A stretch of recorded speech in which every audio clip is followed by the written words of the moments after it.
Hare Krishna. Então,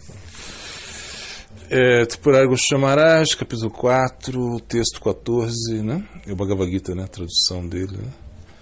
Bom, não existe trabalho que me implique. Eu não tenho desejo algum pelos frutos da ação. Aquele que compreende isso de mim não fica atado às reações do trabalho. Baladeva, comentário. Baladeva Vidyabhushana comenta que a posição de Krishna é tal como da chuva. A chuva causa a criação da vegetação, se bem que não deriva nada da vegetação, não deriva nada da vegetação que gera. Krishna está livre da parcialidade, já que é autossatisfeito. Ele unicamente atua para o bem-estar dos demais. Sendo assim, o desapego dos resultados do próprio trabalho o libera a pessoa do cativeiro. Não é a ação em si aquilo que ata, né? Senão o desejo de desfrutar o fruto das próprias ações. Caramba.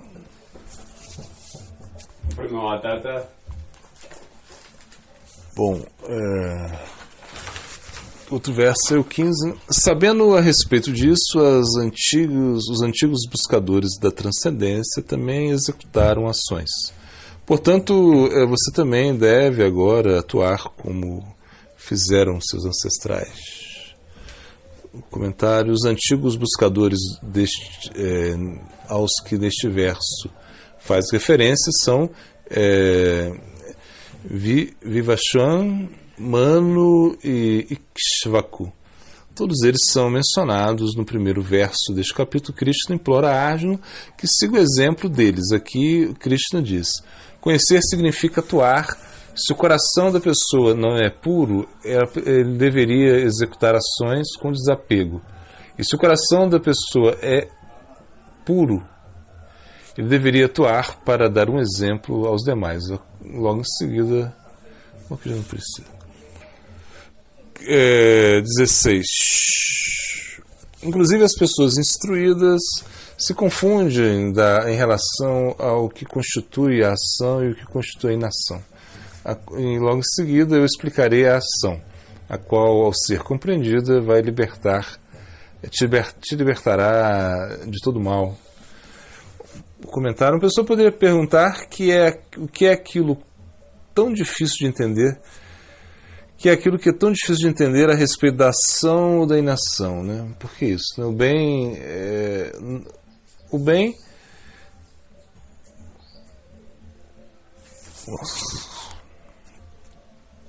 Bom, a pessoa atua ou não atua, né? Entretanto, a verdade ligada às complexidades da ação e a inação é algo desconhecido, inclusive para pessoas entendidas. Sendo assim, Krishna explica logo em seguida as complexidades daquelas ações prescritas na literatura sagrada, das ações que ali se proíbem, e a ação desinteressada, executada sem egoísmo, a qual constitui verdadeira inação. Texto 17. A pessoa deve conhecer a natureza da ação prescrita, a natureza da ação proibida e também a natureza da inação. O caminho da ação é algo misterioso. O 18 agora. Aquele que percebe a inação na ação e a ação na inação é sábio na sociedade humana. Tal pessoa se encontra situada espiritualmente enquanto se ocupa em todos os tipos de tarefas. A ênfase aqui recai no que é ação sem ego. Então, dita ação tal ação, a pessoa não acumula reação kármica e por isso permanece inativo. Isso deveria ser adotado e logo em seguida a pessoa deveria evitar toda a intenção artificial de inação, onde uma pessoa de todos os modos terminará atuando e acumulando reações kármicas. Tal como Krishna tem dito previamente, ninguém pode estar livre da ação, nem sequer por um momento. Krishna quer deixar completamente claro a Arjuna que o tipo de ação desinteressada que ele propõe é conhecimento de si mesmo, perfeitamente executando o karma. O Karma Yoga é conhecimento perfeito. Krishna desenvolve este ponto nos seguintes 5 versos, né? E ao fazer isso, ele descobrirá a vida do verdadeiro praticante do Karma Yoga, assim como também a vida daquele que tem alcançado a perfeição. Texto 19. Bom, aquela pessoa que removeu todo o desejo de modificação das suas ações e que consumiu suas reações kármicas no fogo do conhecimento é conhecida como erudito pelos sábios. Bom, de acordo com o Madhusudana Sarasvati, aqui o desejo, kama, se refere ao desejo pelos resultados. E a motivação, Shankalpa, indica o sentido de identidade, considerando-se a si mesmo como aquele que faz, né? A palavra sarve neste verso indica que todas as ações, aquelas prescritas nos Vedas ou em outras escrituras, inclusive incluindo as ações proibidas, não possuem capacidade alguma de atar a alguém cujas ações são Kama Shankalpa Varjitaha. Baladev Bhushan explica Kama Shankalpa Varjitaha como atividades dirigidas para o ser ou para objetos pessoais. Tanto ele como Vishwanath Chakravarti coincidem com os comentários de Sridhara Swami que traduzem Kama como frutos e Sankalpa como desejo pelos frutos. Texto 20. Abandonando o apego aos frutos da ação, sempre satisfeito e independente, inclusive enquanto executa atividades, semelhante pessoa não faz nada em absoluto. Aquele que atua sem desejo por obter algo mundano sempre se mantém satisfeito e independente do corpo. Havendo abandonado todo o sentido de propriedade, tal pessoa de inteligência espiritual disciplinada, que unicamente executa ações corporais, não incorre em mal algum. Ao emergir do samadhi, para a manutenção do corpo e se ocupar em pedir esmolas, não é algo que implique ao sábio em reações kármicas. Aqui Krishna raciocina que se alguém cujas ações carecem de desejo e resolução não fica implicado, inclusive, ao se ocupar em elaborados ritos védicos em prol de aquisição material. Quanto mais isto é assim para alguém que meramente atua para a manutenção do corpo. Texto 22. Satisfeito com aquilo que chega por si só, transcendendo as dualidades, livre da inveja, estável diante do êxito, fracasso, ainda que atue, tal pessoa não fica atada pelas reações kármicas. As escrituras ordenam que os monges podem coletar esmolas e se sustentar com roupas simples. Só parte tais aquisições se conhecem como Jadrichalabha. A palavra Jadricha significa sem haver sido solicitado. Este verso nos fala de alguém que está satisfeito com isso, e Dadrichalabha Santushtaha. Ao declarar isto no presente verso, Krishna clarifica a expressão sem sentido de posse, mencionada no verso anterior.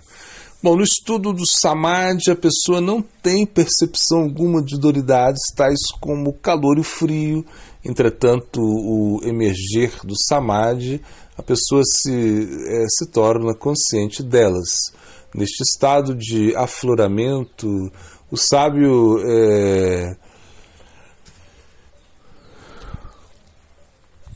ele pode ser visto, pode se ver ainda afetado pelas dualidades, não é perturbado por elas assim, ele vive sua vida sendo transcendente às dualidades materiais, devido a isso não inveja a ninguém. Vimatsaraha se refere àquela pessoa liberada de Matsarya, a inabilidade de tolerar a excelência do outro. Bom, semelhante pessoa não se encontra equilibrada, né, no meio do êxito do fracasso material. Texto 23. É uma alma liberada, estabelecida no conhecimento, que está livre do apego e atua unicamente em sacrifício, dissipa todo o seu karma. Madhusarasvati comenta que Yagna Charataha significa atos executados para a satisfação de Vishnu. Tais ações não atam o executor. Sendo assim, não somente o monge que executa ações para a manutenção do seu corpo está livre de consequências materiais, senão também aquele que o ocupa em qualquer ação para a satisfação de Vishnu. Essa porção do verso é uma reiteração do verso 19. A mesma também nos conduz ao seguinte verso, no qual explica a qualidade espiritual do sacrifício. Os atos de sacrifícios é o verso 24. Né? Os atos de sacrifício, aquilo mediante o qual se realiza a oferenda a Brahman, assim como é a oferenda em si mesmo, o sacrifício é oferecido por aquele que é em si mesmo Brahman, o fogo do Brahman. Aquele que, assim absorto em pensamentos acerca do Brahman, em relação aos atos de sacrifício, alcança o Brahman. Havendo descrito a união da ação e o conhecimento produto do autoconhecimento, Krishna explica nessa seção deste verso 24 ao 30 como as pessoas atuando em sacrifício compreendem que o Brahman impregna, né, toda a ação de sacrifício, ao penetrar e sustentar todo o relacionamento disso. Né? A ação executada por alguém interessado na liberação se vê impregnada pela consciência de que tudo está involucrado, né, no ato de sacrifício, é uma materialização do absoluto, semelhante à ação em si mesma, uma expressão de dita consciência. Sendo assim, a ação executada em um espírito de sacrifício é uma forma de conhecimento que conduz diretamente à autorrealização, sem a necessidade de um esforço separado em vida contemplativa. Quando o Brahman é realizado, a causa do trabalho reacionário, a ignorância cessa sua existência, inclusive como meio de ação. Neste verso, Krishna descreve a meta da execução de sacrifícios. Logo em seguida, com a intenção de elogiar este logro, ele descreverá os diferentes tipos de sacrifícios que servem como um meio para alcançar a realização da natureza onipresente de Brahman.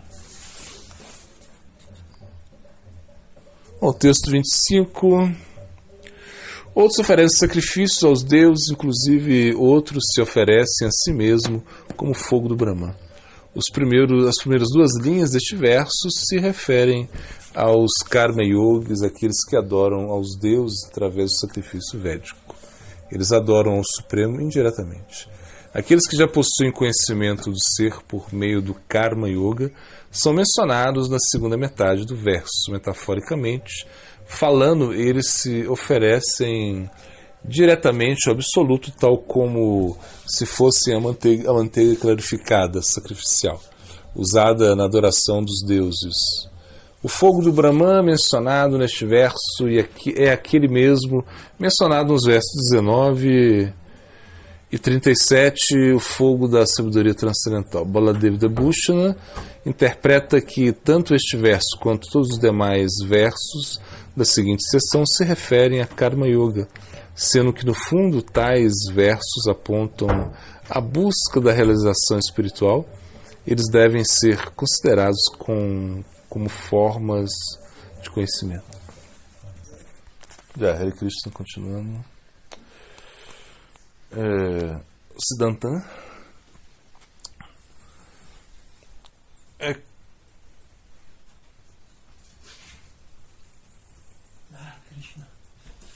Bom, nesses versos do capítulo 9 e capítulo 18, Mamanabhavam Bhakto, Krishna está falando a Arjuna: pensa em mim, se torne meu devoto, você virá a mim. Krishna está falando: eu prometo isso, não se preocupe. O cupido transcendental é capaz de pegar a manteiga da luxúria e batê-la, extraindo todo o néctar que é o amor por Deus. Mathura é um local muito elevado e glorificado por todos, também pelas escrituras, mas também está morando... Mas quem está morando em Mathura? Pessoas mentirosas e enganadoras. Isso é incrível. Mamata significa cupido, e é Krishna, e é também a raiz verbal de Ma, a palavra Mathura, ou seja, é Krishna, o cupido, que faz com que tudo gire.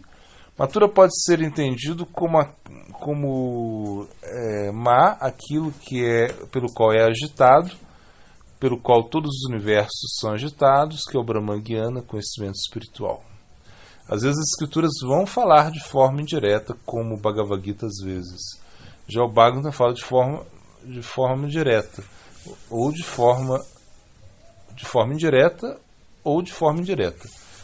Fale Krishna, veja Krishna em tudo, então Krishna é a forma direta irada. Sua energia é a forma indireta de se perceber as coisas. Se diz que os sábios, quando escrevem as escrituras, falam de vários assuntos de forma indireta.